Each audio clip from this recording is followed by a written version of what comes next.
नमस्कार दोस्तों, welcome to my channel Bihar affairs. IB-71 जो अभी अभी एक फिल्म भी आई है विद्युत जामवंत की, और इसकी असली कहानी क्या है हम लोग जानेंगे। एक ऐसा ऑपरेशन जिसने वर्ल्ड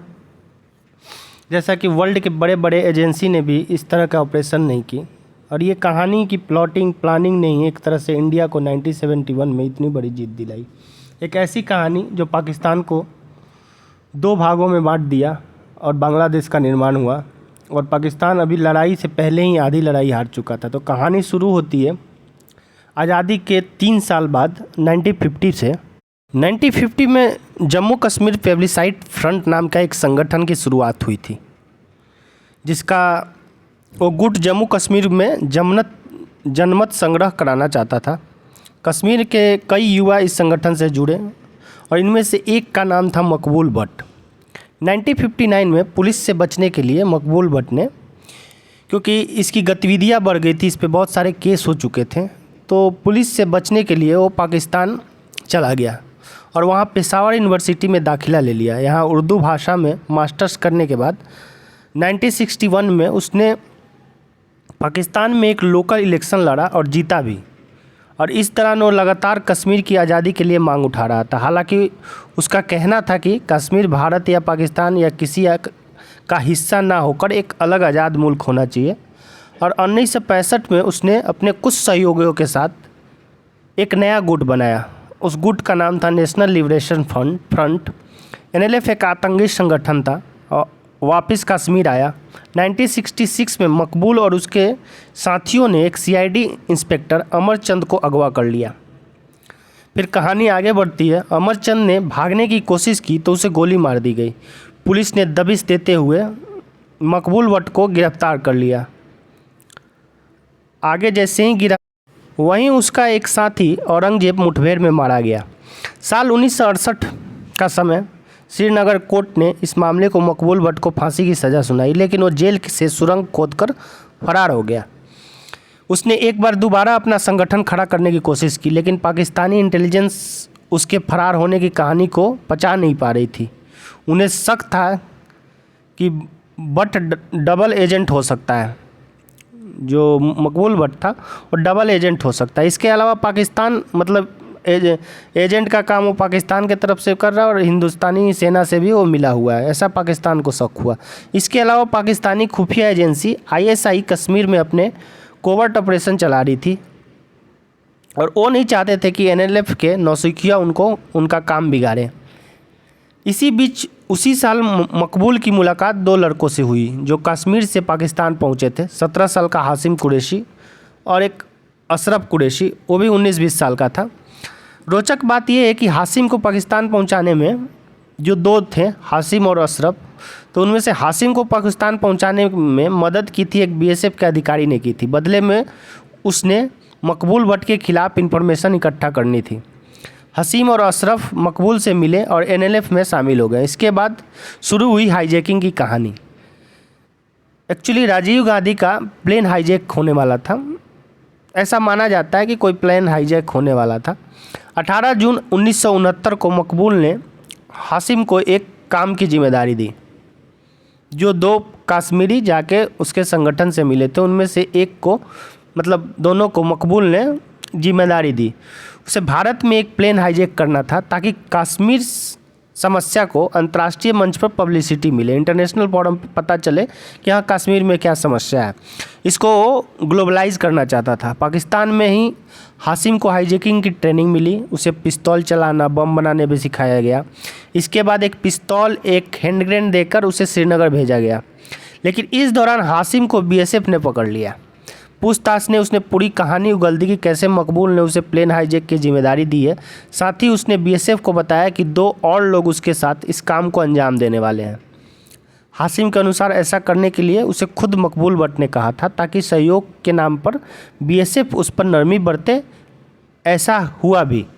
BSF ने हाशिम को अपने साथ काम करने का न्योता दिया। साथ ही उसे सब इंस्पेक्टर की पोजीशन देकर श्रीनगर हवाई अड्डे पर तैनात भी कर दिया गया, ताकि वो NLF के बाकी सदस्यों को पहचान कर सके। जब इंस्पेक्टर रहते हुए भी हाशिम अपने प्लान में लगा रहा, उसने श्रीनगर एयरपोर्ट की रेकी की पूरी जानकारी अपने साथी अशरफ तक पहुंचाई। दिसंबर 1970 तक पूरी प्लानिंग हो चुकी थी। सिर्फ एक समस्या सामने थी। हाशिम जो ग्रेनेड और पिस्तौल लाया था उसे बीएसएफ ने अपने कब्जे में ले लिया था। इस मुश्किल को हल ढूंढते हुए दोनों ने तय किया कि एक नकली पिस्तौल खरीदेंगे। इसके बाद ग्रेनेड बनाने के लिए कारपेंटर ढूंढा गया, जिसमें लकड़ी का ग्रेनेड बनाया गया जो पेंट करके बिल्कुल असली ग्रेनेड जैसा, मतलब नकली उसको ग्रेनेड दिया गया। हाईजैकिंग के लिए 30 जनवरी 1971 की तारीख चुनी गई और ये सब प्लानिंग होने के पीछे बैकग्राउंड क्या था कि पाकिस्तान में चुनाव हुए थे और पाकिस्तानी सेना लगातार इंडिया के एयर स्पेस को यूज करके, क्योंकि पाकिस्तान से बांग्लादेश में हथियार इकट्ठा किए जा रहे थे। कुछ बांग्लादेश में कार्रवाई करना था पाकिस्तान को, और इससे बचने के लिए कि उस एयर स्पेस को कैसे बंद किया जाए, ये अपनी इंटेलिजेंस ने प्लान बनाया। क्योंकि आगे अगर इंडिया को अपने फ्रंट को बचाने के लिए इंडिया को कुछ टाइम चाहिए था, और उस टाइम प्रधानमंत्री थी इंदिरा गांधी। तो मिलने के बाद, आर्मी से मिलने के बाद उनको पता चला कि कुछ सेना को कुछ दिन का वक्त चाहिए, उसके लिए पूरी प्लानिंग की गई। आगे आपको और भी बातें पता चलेगी। फिर उसे पेंट करके बिल्कुल असली ग्रेनेड जैसा दिखने लग गया था। ग्रेनेड उसको नकली दिया। हाईजैकिंग के लिए 30 जनवरी 1971 की तारीख चुनी गई। इस तारीख को चुनने का खास कारण था कि दरअसल इस दिन राजीव गांधी के श्रीनगर आने का प्लान था। ठीक एन मौके पर दोनों एयरपोर्ट पहुंचे। जब पता चला कि राजीव का प्लान कैंसिल हो गया, इसके बाद दोनों ने तय किया कि दूसरे विमान को हाईजैक करेंगे। जो प्लेन चुना गया उसका नाम था गंगा, और गंगा काफ़ी पुराना प्लेन था और काफ़ी पहले ही रिटायर किया जा चुका था। लेकिन हाईजैकिंग से ठीक पहले आश्चर्यजनक ढंग से यह दोबारा इंडियन एयरलाइंस में शामिल कर लिया गया। क्यों, ये आगे की कहानी आपको आगे समझ में आएगा। सुबह 11:30 पर प्लेन ने उड़ान भरी श्रीनगर से जम्मू की तरफ। लगभग पौने घंटे के बाद जैसे प्लेन लैंडिंग की तैयार हुई, हाशिम प्लेन के कॉकपिट में घुस गया। उसने अपनी नकली पिस्तौल निकाली, पायलट के कनपट्टी पर रख दी और पायलट को प्लेन रावलपिंडी चलने के लिए कहा। इसी बीच सीटिंग एरिया में अशरफ अपनी सीट से उठा। उसने नकली ग्रेनेड के हाथ में ले लिया और विमान में उस रोज़ भारतीय सेना के एक कप्तान भी बैठे थे। उन्होंने अशरफ से पूछा, ये कौन सा ग्रेनेड है? अशरफ ने जवाब दिया, फोड़ कर दिखाता हूँ, पता लग जाएगा कौन सा है। इधर कॉकपिट में पायलट घबराए हुए थे। उन्होंने हाशिम से कहा, प्लेन में इतना फ्यूल नहीं है कि रावलपिंडी जा सके। तय हुआ कि प्लेन लाहौर में ले जाया जाएगा। लगभग 1:30 बजे प्लेन लाहौर हवाई अड्डे पर उतरा, जहां हाशिम ने पाकिस्तानी अधिकारियों को अपनी पहचान और मकसद के बारे में बताया। दोनों ने मांग रखी कि उनकी मकबूल भट्ट से बात कराई जाए। बात तो नहीं हो पाई, लेकिन अशरफ और हाशिम महिलाओं और बच्चों को छोड़ने को तैयार हो गए। कुछ देर में सभी लोगों को छोड़ दिया गया। इसके बाद पाकिस्तान अधिकारी यात्रियों का लाहौर के एक होटल में ले गए। कुछ दिनों बाद उन्हें यहीं सलामत भारत पहुँचा दिया गया। लगा कि मामला निपट गया, लेकिन असली खेल अभी तक बाकी था।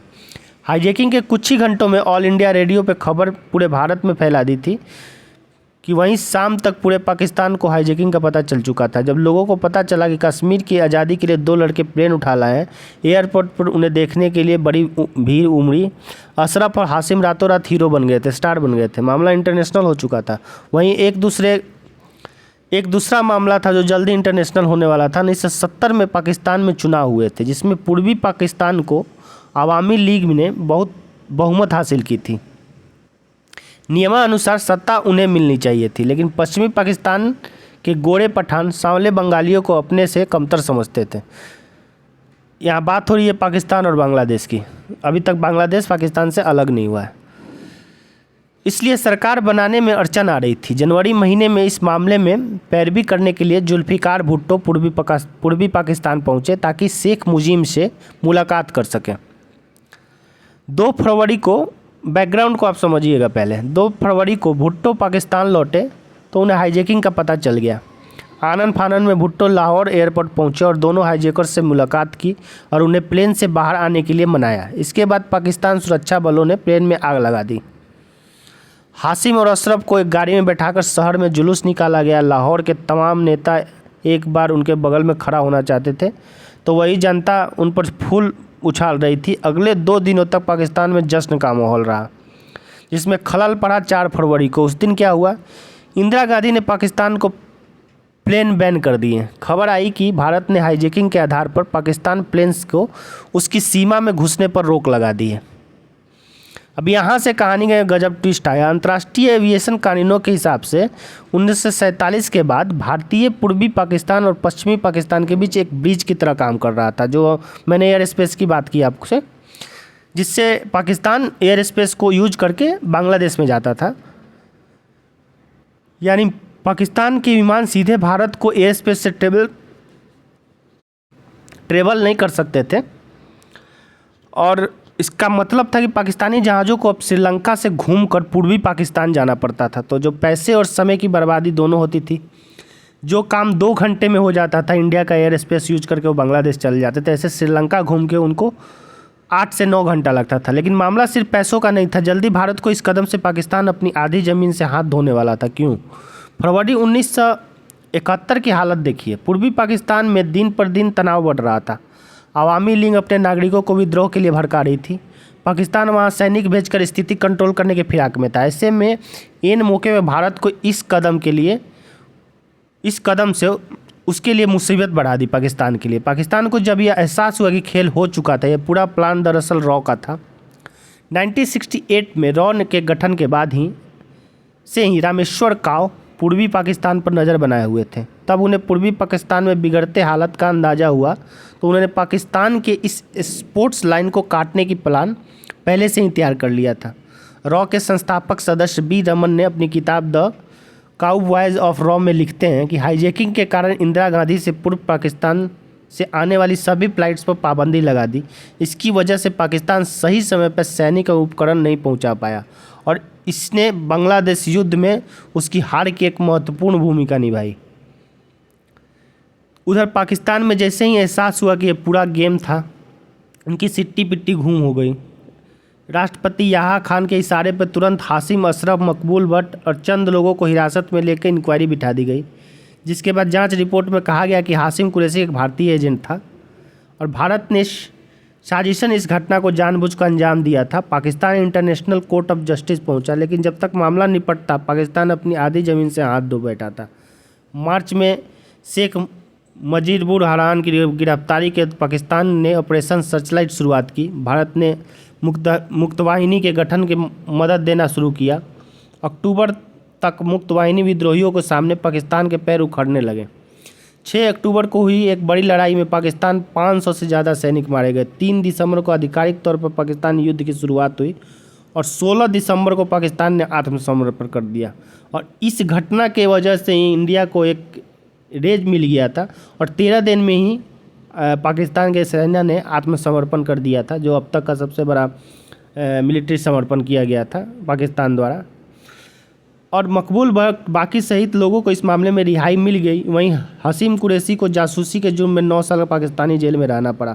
साल 2000 में कुरैशी भारत आया, जहां उसे पाकिस्तानी एजेंट होने के आरोप में गिरफ्तार कर लिया गया। BBC के दिए इंटरव्यू में कुरैशी का कहना है कि ना तो पाकिस्तान का एजेंट था ना भारत, उसने दोनों देशों का इस्तेमाल अपने मकसद के लिए किया था।